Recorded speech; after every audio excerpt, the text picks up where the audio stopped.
నమస్కారం వి digital news కి స్వాగతం. ముందుగా హెడ్లైన్స్. విశాఖ యోగా వేడుకల సక్సెస్ పై ప్రధాని నరేంద్ర మోదీ హర్షం. ఏర్పాట్లలో మంత్రి లోకేష్ చొరవకు ప్రధాని అభినందనలు.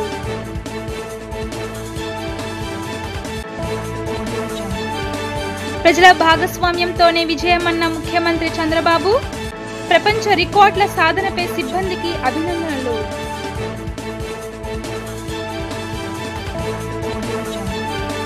అంతర్జాతీయ యోగా దినోత్సవ కార్యక్రమంలో పాల్గొన్న ఉప ముఖ్యమంత్రి పవన్ కళ్యాణ్. యోగా విశిష్టతను ఋగ్వేదం చెబితే మోడీ విశ్వవ్యాప్తంగా యోగాను ప్రోత్సహించారని వ్యాఖ్య.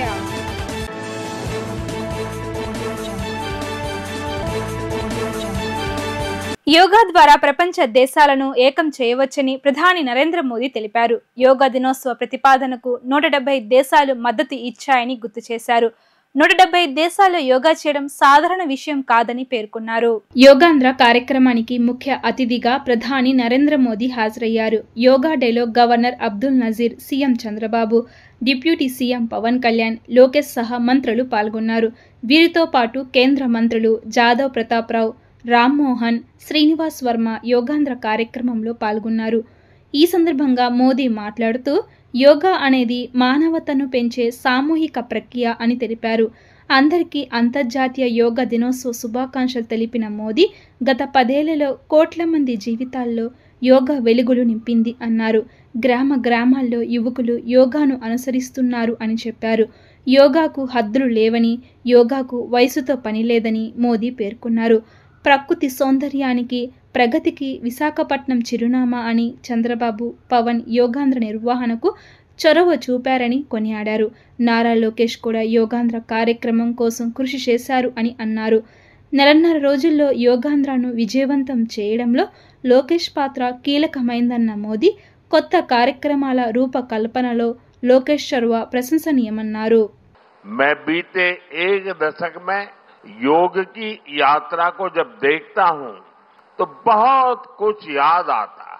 वो दिन जब संयुक्त राष्ट्र में भारत ने प्रस्ताव रखा कि 21 जून को अंतर्राष्ट्रीय योग दिवस के रूप में मान्यता मिले, और तब कम से कम समय में दुनिया के 175 देश हमारे इस प्रस्ताव के साथ खड़े हुए। आज की दुनिया में ऐसी एकजुटता, ऐसा समर्थन सामान्य घटना नहीं है। ये सिर्फ एक प्रस्ताव का समर्थन भर नहीं था, ये मानवता के भले के लिए दुनिया का सामूहिक प्रयास था। आज 11 साल बाद हम देख रहे हैं कि योग दुनिया भर में करोड़ों लोगों की जीवन शैली का हिस्सा बन चुका है। मैं विशेष तौर पर नारा लोकेश गारू के प्रयासों की भी विशेष प्रशंसा करना चाहता हूं। योग का सोशल सेलिब्रेशन कैसे होना चाहिए, समाज के हर वर्ग को कैसे जोड़ना चाहिए, ये उन्होंने बीते 1-1.5 महीने के इस योगांध्र अभियान में करके दिखाया। और इसके लिए भाई लोकेश अनेक अनेक बधाई के पात्र है। और मैं तो देशवासियों को भी कहूंगा कि ऐसे अवसरों को किस प्रकार से सामाजिक स्तर पर गहराई से ले जाया जा सकता है, भाई लोकेश ने जो काम किया है उसको एक नमूने के रूप में देखना चाहिए। मैं चंद्रबाबू नायडू गारू और पवन कल्याण गारू को बधाई देता हूं। आपके नेतृत्व में आंध्र प्रदेश ने योगांध्रा अभियान का एक शानदार इनिशिएटिव लिया। मैं विशेष तौर पर नारा लोकेश गारू के प्रयासों की भी विशेष प्रशंसा करना चाहता हूं। योग का सोशल सेलिब्रेशन कैसे होना चाहिए, समाज के हर वर्ग को कैसे जोड़ना चाहिए, ये उन्होंने बीते 1-1.5 महीने के इस योगांध्र अभियान में करके दिखाया। और इसके लिए भाई लोकेश अनेक अनेक बधाई के पात्र है। और मैं तो देशवासियों को भी कहूंगा कि ऐसे अवसरों को किस प्रकार से सामाजिक स्तर पर गहराई से ले जाया जा सकता है, भाई लोकेश ने जो काम किया है उसको एक नमूने के रूप में देखना चाहिए। యోగాంధ్ర కార్యక్రమం ట్రెండ్ సెక్టర్ గా మారిందని సీఎం చంద్రబాబు అన్నారు. రోజు గంట పాటు యోగా చేయాలని పిలుపునిచ్చారు. 11వ యోగా దినోత్సవం రోజు విశాఖలో చరిత్ర సృష్టించబోతున్నామని పేర్కొన్నారు. యోగా దినోత్సవాన్ని 130 దేశాల్లో జరుపుకుంటున్నారని ఆయన అన్నారు. అంతర్జాతీయ యోగా దినోత్సవానికి విశాఖ వేదికైంది. యోగాంధ్ర కార్యక్రమానికి ముఖ్య అతిథిగా ప్రధాని మోదీ హాజరయ్యారు. యోగా డేలో governor Abdul Nazir, CM Chandrababu, deputy CM Pawan Kalyan, లోకేష్తో సహా మంత్రులు పాల్గొన్నారు. ఈ సందర్భంగా చంద్రబాబు మాట్లాడుతూ ఐరాసాను ఒప్పించి యోగాను ప్రపంచ ఆరోగ్య ఉద్యమంగా ప్రధాని మోదీ మార్చారు అని అన్నారు. వికసిత్ భారత్లో భాగంగా రాష్ట్రాన్ని హెల్తీ, వెల్తీ, హ్యాపీ ఏపీగా మారుద్దామని ప్రజలందరికీ పిలుపునిచ్చారు. శరీరం, మనసు, ఆత్మల కలయిక యోగా అని అభిప్రాయపడ్డారు. యోగా వల్ల రోగ నిరోధక శక్తి, ఆత్మవిశ్వాసం పెరుగుతుంది అని తెలిపారు. 11వ అంతర్జాతీయ యోగా డే నిర్వహణకు ఆతిథ్యం ఇచ్చే అవకాశాన్ని కల్పించి స్వయంగా పాల్గొన్నందుకు ప్రధాని నరేంద్ర మోదీకి ధన్యవాదాలు తెలియజేశారు. ప్రధాని మోదీ విజన్ స్ఫూర్తితో ఏపీలో 4 రోజుల పాటు యోగాంధ్ర కార్యక్రమం విజయవంతంగా నిర్వహించామని తెలిపారు. వన్ ఎర్త్, వన్ హెల్త్ సాధనకు అందరం కలిసి కృషి చేద్దామని సీఎం పేర్కొన్నారు.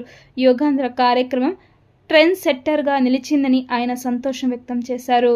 To the beautiful city of Visakhapatnam for auspicious occasion of 11th International Day, Yoga Day, to create history. I am thanking our visionary Prime Minister Narendra Modi ji for making yoga popular not only in India, across the world. He started International Yoga Day through United Nations and made yoga a global wellness movement. Today, it is being celebrated in more than 175 countries across 12 lakh locations with the participation of over 10 crore people. Yoga is accepted by everyone, irrespective of nationality, region, religion, and language. Yoga results in union of body, mind, and spirit. It is beneficial for physical health, mental health, stress management, boost immunity, enhanced self-confidence, self-discovery, growth, mindfulness, inner peace, and holistic well-being. This results in reduced violence and promotion of peace. Technology, including AI, has made yoga more inclusive and accessible. I thank Honorable Prime Minister for giving us the opportunity to host this event and gracing us with his presence today. Inspired by his vision, we organized a month-long Yogaandhra campaign by training more than 1.44 lakh yoga trainers, registering over 2.17 crore participants in 1.4 lakh locations, 3 lakh plus participants in single location, that is beautiful city of Visakhapatnam. From here 28 kilometers up to Bhogapuram. Yoga విశిష్టతను ఋగ్వేదం చెబితే మోదీ విశ్వవ్యాప్తంగా యోగాను ప్రోత్సహించారు అని పవన్ కళ్యాణ్ అన్నారు. International yoga day భారతావనికి దక్కిన గొప్ప గౌరవంగా పేర్కొన్న పవన్ యోగాను అందించిన ఆదియోగి పతాంజలికి నమస్కారాలు తెలియజేశారు. యోగా సాధకులు ఒత్తిడిని జయించి విజయం సాధిస్తారు అని ఆయన అభిప్రాయం వ్యక్తం చేశారు. అంతర్జాతీయ యోగా దినోత్సవానికి విశాఖ వేదికైంది. యోగాంధ్ర కార్యక్రమానికి ముఖ్య అతిథిగా ప్రధాని మోదీ హాజరయ్యారు. యోగా డేలో గవర్నర్ అబ్దుల్ నజీర్, సీఎం చంద్రబాబు, లోకేష్ సహా మంత్రులు పాల్గొన్నారు. ఈ సందర్భంగా ఉప ముఖ్యమంత్రి పవన్ కళ్యాణ్ మాట్లాడుతూ యోగా విశిష్టతను ఋగ్వేదం చెబితే దాని మోదీ విశ్వవ్యాప్తం చేశారు అని కొనియాడారు. ప్రపంచ యోగా దినోత్సవం భారతావనికి దక్కిన గొప్ప గౌరవమని అభిప్రాయపడ్డారు. మోదీ సమక్షంలో చంద్రబాబు కృషితో ప్రపంచ రికార్డు సాధించబోతున్నామని ఆయన ఆనందం వ్యక్తం చేశారు. ఉదయ బ్రహ్మస్వరూపం మధ్యాహ్నేతు మహేశ్వర సాయంకాలేతు స్వయం విష్ణు త్రయామూర్తి దివాకర. ముందుగా సూర్య భగవానునికి నమస్సమాంజలు తెలియజేస్తూ యోగ విద్యను అందించిన ఆదియోగి పరమశివునికి, ఆ మహాయోగ విద్యని మనకి పతంజలి మహర్షి యోగశాస్త్ర రూపంలో అందించారు. వారిరువురి పాదపద్మములకు నమస్కారాలు. మన యోగ విశిష్టతను, గొప్పదనాన్ని ఋగ్వేదంలో ఉన్న మహానుభావులు తెలియజేస్తే దానిని ప్రపంచవ్యాపితం చేసిన దార్శనికులు మాత్రం గౌరవ ప్రధానమంత్రి శ్రీ నరేంద్ర మోదీ గారు. భారతీయ సనాతన ధర్మం తాలూకు విశిష్టతను యోగా ద్వారా విశ్వవ్యాపితం చేసిన ఘనత ఆయన సొంతం. యోగా సాధకులు ఎంతటి దృఢచిత్తాన్ని కలిగి ఉంటారు, ఒత్తిడి జయించి సంకల్ప సాధకులుగా ఎలా నిలబడతారన్న దానికి కూడా మన గౌరవ ప్రధాని శ్రీ మోదీజీ గారు నిలువెత్తు ఉదాహరణ. ప్రపంచ యోగా దినోత్సవం యావత్ భారతవానికి, భారతీయులకి దక్కిన గౌరవం. సరిగ్గా ఒక 2014లో అప్పటి ఐక్యరాజ్య సమితిలో గౌరవ ప్రధానమంత్రి మోదీ గారు ప్రవేశపెట్టినప్పుడు దాదాపు 177 దేశాలు ఈ రెజల్యూషన్కి మద్దతు పలికినాయి. ఇంతమంది మద్దతుని కూడగట్టగలిగి ఈ రోజున మనకి 2015 నుంచి యోగా దినోత్సవం ప్రారంభమైంది. ఈ రోజున గౌరవ ప్రధానమంత్రి మోదీజీ గారి పిలుపు మేరకు మనం మొదట విశాఖ 11వ యోగా దినోత్సవ సంబరాలకు వేదిక అయింది. శ్రీ మోదీజీ గారి సమక్షంలో గౌరవ ముఖ్యమంత్రి వర్యులు శ్రీ చంద్రబాబు నాయుడు గారి కృషితో ప్రపంచ రికార్డుకు వేదికగా నిలిచింది.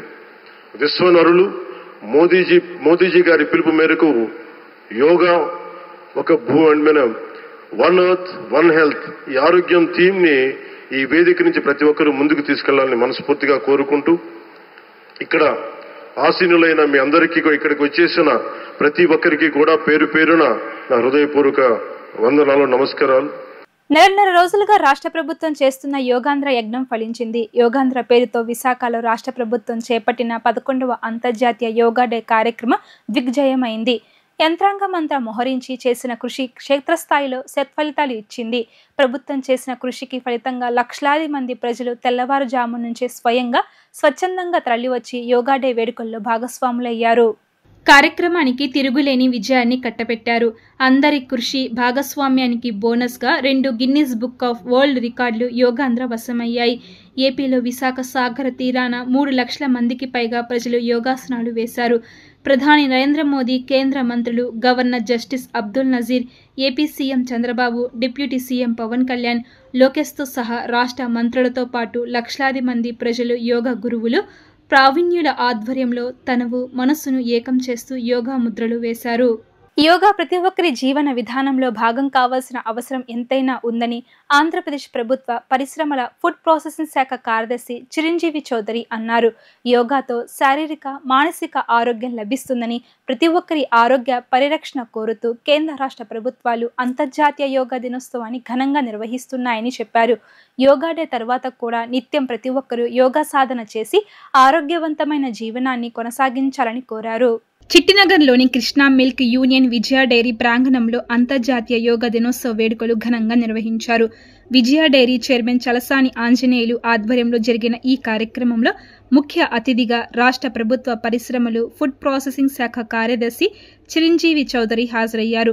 కృష్ణా మిల్క్ యూనియన్ ఉద్యోగ కార్మికులతో కలిసి చిరంజీవి చౌదరి సైతం యోగాసనాలు వేశారు.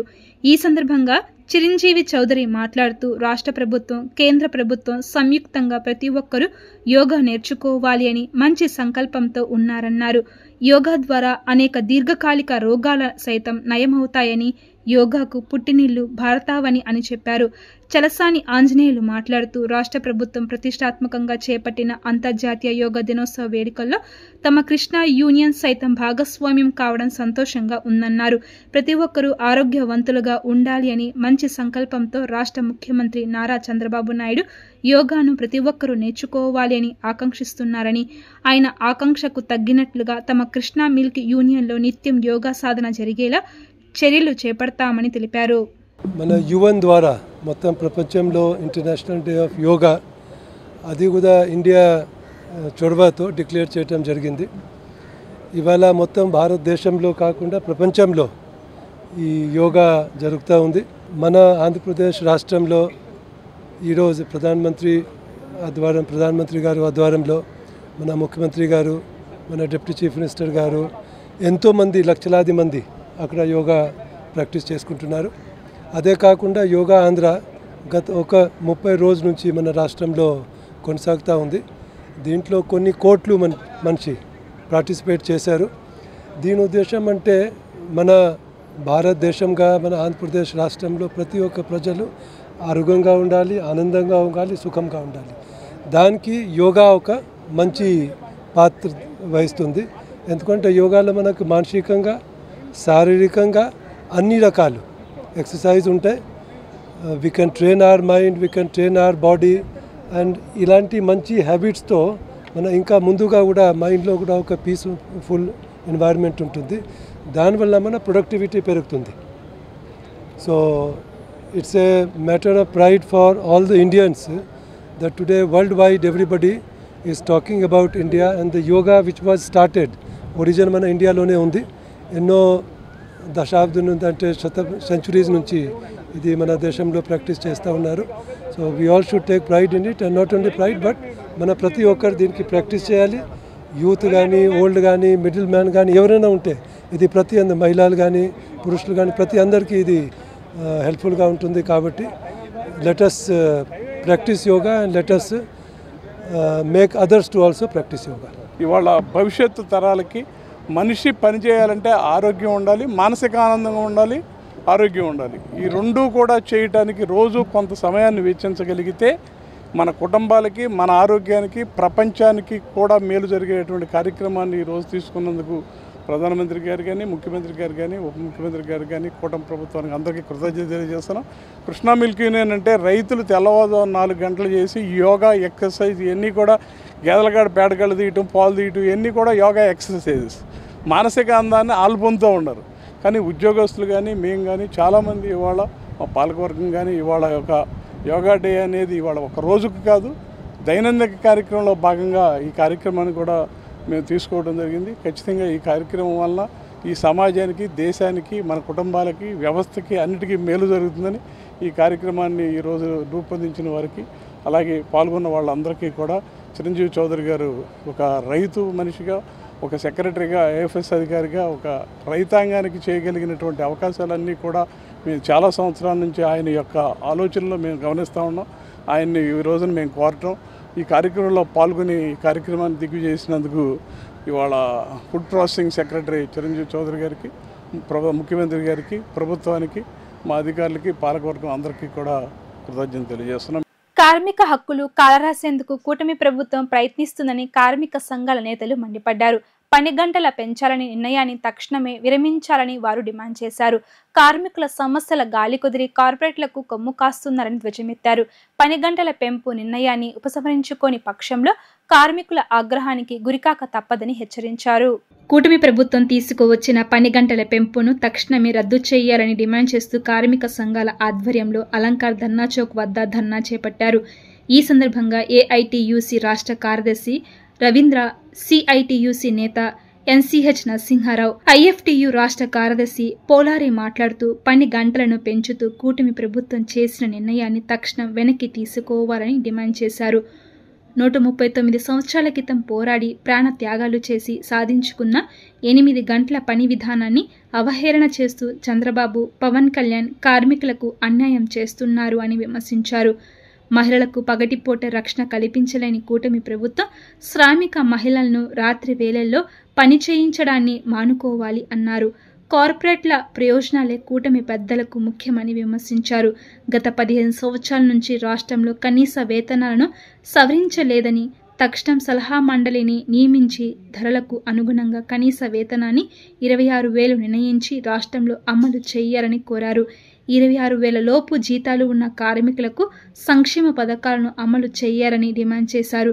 కేంద్రంలో మోడీ ప్రభుత్వం తీసుకువచ్చే 4 లేబర్ కోడ్లను రాష్ట్రంలో అమలు నిలుపుదల చేయకపోతే కార్మిక ఆగ్రహాన్ని చవిచూడాల్సి వస్తుందని కూటమి నేతలను హెచ్చరించారు. అభివృద్ధి అంటే ప్రజల అభివృద్ధిగా ఉండాలి, కార్మిక వర్గానికి అభివృద్ధిగా ఉండాలి, రైతాంగానికి అభివృద్ధిగా ఉండాలి, మహిళలకు అభివృద్ధిగా ఉండాలి. కానీ చంద్రబాబు గారి దృష్టిలో అభివృద్ధి అంటే కేవలం పెట్టుబడిదారుల అభివృద్ధి, వ్యాపారస్తుల అభివృద్ధి. వాళ్ళ కోసం వాళ్ళ కార్మిక వర్గాన్ని మరి 10 గంటలు పెంచేసి ఇబ్బంది పాలు చేయాలని చూస్తూ ఉన్నారు. ఇవాళ ఏదైతే 8 గంటల పని సాధించుకుని ఉందో ఆ 8 గంటల పని వల్ల 10 గంటలకు మారుస్తూ ఉన్నారు. అట్లాగే ఓటీని పెంచేస్తూ ఉన్నారు. అన్ని రకాలుగా కార్మిక వర్గాన్ని పెట్టుబడిదారులకు బానిసలకు మార్చడానికి ప్రయత్నం చేస్తూ ఉన్నారు. ఈ విధానం వ్యతిరేకిస్తూ ఉన్నాం. ఇవాళ కుటుంబాలతో గడిపే అవకాశం లేకుండా 8 గంటల పనిచేసిన తర్వాత మన కుటుంబం కోసం, పిల్లల కోసం ఏదైతే శ్రామికులు ఉపయోగించుకోవాలో ఆ సమయాన్ని లేకుండా చేసే కుట్ర చేస్తూ ఉన్నారు. ఈ చర్యలకు వ్యతిరేకంగా ఏదైతే 10 గంటలు పెంచుతూ ఉన్నారో వెనక్కి తీసుకోవాలని కోరుతూ ఉన్నాం. అదే రకంగా ఇవాళ ఉపాధి పథకాలని లేదా ముఖ్యంగా సంక్షేమ పథకాలని మొత్తం కార్మిక వర్గం అందే రకంగా 20,000 రూపాయలు కనీస వేతనంగా మార్చి 25,000 రూపాయల లోపు ఉన్న అందరికీ సంక్షేమ పథకాలు అమలు డిమాండ్ చేస్తూ ఉన్నాం. లేబర్ కోడ్ రద్దు చేయాలని డిమాండ్ చేస్తున్నాం. ఈ విషయం మీద రాబోయే రోజుల్లో పెద్ద ఎత్తున ఆందోళన చేస్తామని ఈ సందర్భంగా తెలియజేస్తా ఉన్నాం. కార్మికుల చట్టాలని కార్పొరేట్ చట్టాలుగా మోడీ ప్రభుత్వం మార్చింది. మోడీ ప్రభుత్వానికి అనుగుణంగానే కూటమి ప్రభుత్వం మాది కార్మిక ప్రభుత్వం అని చెబుతూనే ఈరోజు కార్మిక సంస్కరణలు తీసుకొచ్చారు. 8 గంటల పని 10 గంటలు చేసేదానికోసం, స్ప్రెడ్ అవర్స్ పేరుతో 10.5 గంటలుగా ఉన్నటువంటి దాన్ని 12 గంటలు చేసేదానికోసం, రాత్రిపూట మహిళలకి పని చేయించుకోవచ్చు అనేటువంటి తీసుకొచ్చారు. ఒక పక్కన మహిళా సాధికారత గురించి మాట్లాడుతూ ఉన్నారు. మరో పక్కన మహిళల సంబంధించి పని గంటలు పెంచడం, రాత్రిపూట మహిళలతో పని చేయించేటువంటి పని అంటే మహిళలకి ఎటువంటి రక్షణ లేకుండా చేసే దానికోసం అని చెప్పి మేము తెలియజేస్తున్నాం. ఫ్యాక్టరీ చట్టం ప్రకారం 8 గంటల పని చేయాలి. కానీ 8 గంటల పని దానికి సంబంధించిన దాంట్లో ఈరోజు 10 గంటలకి మార్చేదానికోసం ప్రయత్నం జరుగుతూ ఉంది. శతాబ్ద కాలంగా అనేక పోరాటాలు, త్యాగాల ఫలితంగా సాధించుకున్నటువంటి 8 గంటల పనిని ఈరోజు ఒక పక్కన కార్పొరేట్లో 12 గంటలు 15 గంటలు పనిచేయమని, ఆదివారం కూడా పనిచేయమని డిమాండ్ చేస్తున్నటువంటి నేపథ్యంలో మా ప్రభుత్వాలు కూడా కార్పొరేట్ల ప్రభుత్వాలే, కార్పొరేట్ల పాలనకు అనుగుణంగా మేము చేస్తామని చెప్పేసి చెప్తున్నట్టుగా ఈరోజు సంస్కరణలు తీసుకొచ్చారు. ఈ సంస్కరణల్ని వెంటనే ఉపసంహరించాలి. క్యాబినెట్లో ఏదైతే అమెండ్మెంట్స్ చేశారో వాటన్నింటి కూడా వెనక్కి తీసుకోవాలని చెప్పి హెచ్చరిస్తూ ఉన్నాం. ఈ నేపథ్యంలో కార్మిక వర్గం యొక్క తమ నిరసనని వ్యక్తం చేస్తున్నటువంటి నేపథ్యంలో ప్రభుత్వం వెంటనే ఉపసంహరించుకోవాలి. రేపు జూలై 9న కార్మిక సంఘాలన్నీ కలిసి దేశవ్యాప్త సార్వత్రిక సమ్మెకు కూడా పూనుకుంటున్నాయని చెప్పి తెలియజేస్తా ఉన్నాం. మానవ హక్కుల పరిరక్షణ అందరి బాధ్యత అని పలువురు వక్తలు అభిప్రాయపడ్డారు. మానవ హక్కులు ఎక్కడ ఉల్లంఘన జరిగినా ప్రతి ఒక్కరూ ప్రతిస్పందించాలని వారు పిలుపునిచ్చారు. హక్కుల ఉల్లంఘన జరిగినట్లు గమనిస్తే స్పందించకపోతే రేపు అదే పరిస్థితి అందరికీ ఎదురవుతుంది అన్నారు. ఆంధ్ర అడ్వకేట్స్ ఫోరం ఆధ్వర్యంలో మానవ హక్కుల పరిరక్షణ న్యాయవాదుల పాత్ర అనే అంశంపై చర్చా కార్యక్రమం జరిగింది. ఈ కార్యక్రమంలో ఏపీ హైకోర్టు న్యాయమూర్తి జస్టిస్ బి చంద్రకుమార్, విద్యావేత్త డాక్టర్ వసుంధర, అడ్వకేట్ ఫోరం రాష్ట్ర కన్వీనర్ బి అశోక్ కుమార్, మాజీ ఐఏఎస్ అధికారి విజయ్ కుమార్ తదితరులు పాల్గొని విస్తృతంగా చర్చించారు. ఈ సందర్భంగా వారు మాట్లాడుతూ మానవ హక్కుల ప్రాథమిక హక్కులని అన్నారు. ఈ హక్కులకు ఎవరు భంగం కలిగించినా ఖచ్చితంగా స్పందించవలసిందని స్పష్టం చేశారు.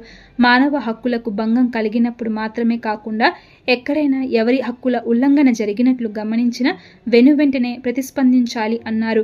మన హక్కులు కాపాడుకునేందుకు మనం ఏర్పాటు చేసుకున్న రాజ్యాంగం, క్రిమినల్ ప్రొసీజర్ కోడ్ వంటి వాటి పట్ల అవగాహన పెంపొందించుకుని సద్వినియోగం చేసుకోవాల్సిన అవసరం ఉందన్నారు. ఆ దిశగా సమాజాన్ని చైతన్య పరచడంలో న్యాయవాదులు ఎప్పుడు ముందుంటారన్నారు. ముఖ్యంగా ప్రభుత్వాల తీరు పట్ల వారు అసంతృప్తి వ్యక్తం చేశారు. అధికారంలో లేనప్పుడు ఒక విధంగా, ఉన్నప్పుడు మరో విధంగా వ్యవహరించడం సరికాదన్నారు. ప్రతీకార చర్యలకు అధికారులను దుర్వినియోగం చేస్తున్నారు అని ధ్వజమెత్తారు. ప్రస్తుత ప్రభుత్వంలో మంత్రులు లేనట్లుగా 2-3 పెత్తనం సాగిస్తున్నారని, ఇలాంటి చర్యలు ప్రజాస్వామ్యానికి సరికాదని వారు స్పష్టం చేశారు. ఈ కార్యక్రమానికి అడ్వకేట్ ఫోరం ప్రతినిధులు, న్యాయవాదులు పెద్ద సంఖ్యలో పాల్గొన్నారు. ఎప్పుడైతే మానవ హక్కులు హరించబడుతున్నాయో సమాజం స్పందించాల్సిన అవసరం ఉందని. ఇప్పుడు మామూలుగా ఒక చోట ఒక 500 గుడిసెలు ఉంటే ఒక 2 గుడిసెలు కాలిపోతూ ఉంటే మిగతా వారు కూడా మాకెందుకులే ఆ గుడిసెలకు నిప్పంటుకుంది, మాకేమైపోయింది, మేము మట్టుకు బాగానే ఉన్నాం కదా అనుకుంటే అది సరైన పద్ధతి కాదు. ఆ నిప్పు రవ్వలు ఎగిరి ఆ మంటలు అని వ్యాపించి మొత్తం అన్ని గుడిసెలు కాలిపోయేటువంటి ప్రమాదం ఉంది. కాబట్టి ఎక్కడ మానవ హక్కుల ఉల్లంఘన జరిగినా కూడా సమాజం స్పందించాల్సినటువంటి అవసరం ఉంది. సమాజం స్పందించినప్పుడే, ప్రజలు స్పందించినప్పుడే మానవ హక్కుల్ని మనం కాపాడమని జరుగుతుంది. ఇప్పుడు మన కళ్ళెదుటే ఒక వ్యక్తిని టార్చర్ చేస్తున్నారు, కొడుతున్నారు అంటే చుట్టుపక్కల ఉన్న వాళ్ళు కూడా సైలెంట్గా చూస్తూ ఉన్నారు ఒక ప్రేక్షకుల మాదిరిగా, అంటే అది చాలా ఘోరమైనటువంటి విషయం. అలా కాకుండా ప్రతి ఒక్కరూ స్పందించాల్సినటువంటి అవసరం ఉన్నది. మనం సరిగ్గా ఆలోచించి, సరైనటువంటి పద్ధతి లోపల ఆలోచించి, రాజ్యాంగం ఏం చెప్తుంది, రాజ్యాంగ విలువలు ఏం చెప్తున్నాయి, ఒక మనిషి యొక్క జీవించే హక్కు అంటే ఏంటిది, గౌరవప్రదంగా మనిషి జీవించాలంటే ఆయన ఎలా ఉండాలి, వాటిని మనం దృష్టిలో ఉంచుకోవాల్సిన అవసరం ఉన్నట్టు. కానీ ఇవాళ ఒకటి మేము ప్రభుత్వాధికారులతో చెప్పదలుచుకున్నటువంటి ఒక విషయం ఏంటంటే, ఎవరో అధికారంలో ఉన్న వాళ్ళు ఏదో చెప్తున్నారు కాబట్టి మేమేదో చేస్తున్నాము అని చెప్పేసి చెప్తే చేసినటువంటి చర్యలకు ఒక రోజు లేకపోతే ఒక రోజు వ్యక్తిగతంగా మీరు కూడా బాధ్యులు కావాల్సిన అవసరం ఉంటుంది. అది పోలీస్ ఎన్కౌంటర్స్ కావచ్చు, లేదా వ్యక్తులు టార్చర్ చేయడం కావచ్చు, లేదా వ్యక్తుల మీద ఒక ఫాల్స్ కేసులు, తప్పుడు కేసులు పెట్టడం కూడా కావచ్చు, లేదా అధికారాన్ని దుర్వినియోగం చేయడం కూడా కావచ్చు. కాబట్టి వాళ్ళ అధికారులు ఏంటంటే వీళ్ళు మట్టుకు చట్టం తెలిసినటువంటి వాళ్ళుగా చట్ట ప్రకారం నడవాల్సినటువంటి అవసరం ఉంటుంది. కాబట్టి ఎవరో మంత్రులు చెప్పారు, పై వాళ్ళు చెప్పారు కాబట్టి మేము చేస్తున్నామనంటే రేపు తెల్లారి మీ మీద ప్రాసిక్యూషన్ జరిగినప్పుడు, మీ మీద చర్యలు చేసుకున్నప్పుడు ఏ మంత్రి మీకు వచ్చి నేను చెప్పాను కాబట్టి అధికారి ఇట్లా చేశాడని చెప్పేసి చెప్పడు. వాళ్ళెవరు రాజకీయ నాయకులకు మీకు తోడ్పాటుగా భవిష్యత్తులో వచ్చే అవకాశం లేదు. కాబట్టి అధికారులు కొంచెం జాగ్రత్తగా ఉండాలి, వాళ్ళ స్కిన్ వాళ్ళు కాపాడుకోవాలని చెప్పేసి మటుకు ఇటువంటి విషయం ఏమిటంటే, ఆంధ్రప్రదేశ్ రాష్ట్ర చరిత్రలో ఎప్పుడు లేని విధంగా ఐపీఎస్ ఆఫీసర్స్ని జైల్లో పెట్టించడం, డీజీపీ స్థాయిలో ఉన్నటువంటి వాళ్ళని జైలు పెట్టడం, సస్పెండ్ చేయటం, ఐజీలను, ఎస్పీలను సస్పెండ్ చేయటం, పోస్టింగ్లు ఇవ్వకుండా ఉంచడం, 20 మందికి పైగా ఐఏఎస్, ఐపీఎస్, ఐఎఫ్ఎస్ ఆఫీసర్స్కి నెలల తరబడి పోస్టింగ్స్ ఇవ్వకుండా కోట్ల రూపాయలు ప్రజలు కట్టిన డబ్బుని దుర్వినియోగం చేస్తుంది ప్రభుత్వం. ప్రజలందరం కలిసి వివిధ ట్యాక్సెస్ రూపంలో మేము నిధులు రాష్ట్రానికి ఇచ్చింది. మీరు అది సద్వినియోగం చేసి ఆకలితో ఉన్న వారి కడుపు నింపమని, రాష్ట్రాన్ని అభివృద్ధి చేసి యువతకు, మహిళలకు అవకాశాలు కల్పించమని, ఉద్యోగాలు ఇవ్వమని, వాళ్ళు స్వతంత్రంగా బ్రతికే స్థాయిని ఇవ్వమని కదా, సంపదను సృష్టించమని కదా. అంతేకాని మీరు పనిచేసే అధికారుల మీద కక్ష తీర్చుకుంటున్నారు. ఈరోజు అధికారులు భయపడుతున్నారు, ఒక నిర్ణయం చేయాలంటే భయపడుతున్నారు, ఏదైనా పని చేయాలంటే భయపడుతున్నారు. అలాంటప్పుడు సర్వీస్ డెలివరీ ఎలా జరుగుద్ది? మీరు అనుకున్న కార్యక్రమాలే ఎలా జనానికి చేరతాయి? ఎవరు కూడా స్వేచ్ఛతో పనిచేయలేని పరిస్థితి ఉంది, నిర్భయంగా పనిచేయలేని పరిస్థితి ఉంది. ఇది కూడా జనాలను గమనించాలి. ప్రభుత్వానికి కూడా మీరు నిధులు దుర్వినియోగం చేయొద్దు, సద్వినియోగం చేసి ప్రజలకు అభివృద్ధి, సంక్షేమం అందించమని కోరుతున్నాను. వార్తలు ముగించే ముందు హెడ్లైన్స్ మరోసారి. విశాఖ యోగా వేడుకల సక్సెస్ పై ప్రధాని నరేంద్ర మోదీ హర్షం. ఏర్పాట్లలో మంత్రి లోకేష్ శర్వకు ప్రధాని అభినందనలు.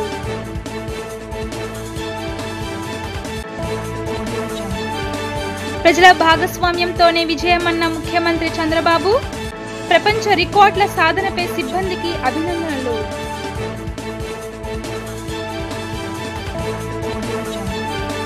అంతర్జాతీయ యోగా దినోత్సవ కార్యక్రమంలో పాల్గొన్న ఉప ముఖ్యమంత్రి పవన్ కళ్యాణ్. యోగా విశిష్టతను ఋగ్వేదం చెబితే మోడీ విశ్వవ్యాప్తంగా యోగాను ప్రోత్సహించారని వ్యాఖ్య.